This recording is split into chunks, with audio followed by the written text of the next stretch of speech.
Nitong June 22, ang Department of Labor and Employment ay nag-utos na sa Occupational Safety and Health Center na imbestigahan na ang pangyayari sa set noong June 8, 2019 para sa teleseryeng Rosang Aguilat sa Tondo, Manila.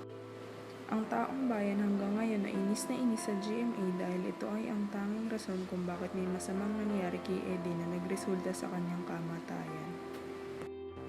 Ayon kay Labor Silvestre Bello, inanonsa ng OSHC na attached agency ng DOLE na aalamin na kung ang GMA ay sumusunod sa safety regulations.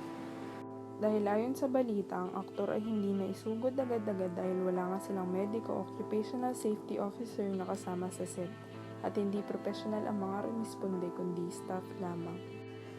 At nabanggit rin na ang kanilang sinakyan ay taxi lamang. At alam nating lahat na kapag may taong nag-collapse ay hindi pwedeng buhatin sa gustong paraan lamang marahil may tamang pagbubuhat sa ganitong klaseng pangyayari upang hindi lumala ang kondisyon ng pasyente. Kaya naman abangan na lang natin kung sino ba talaga ang mananagot dito, naway mabigyan ng hustisya ang pagkamatay ng veteranong aktor na si Eddie Garcia.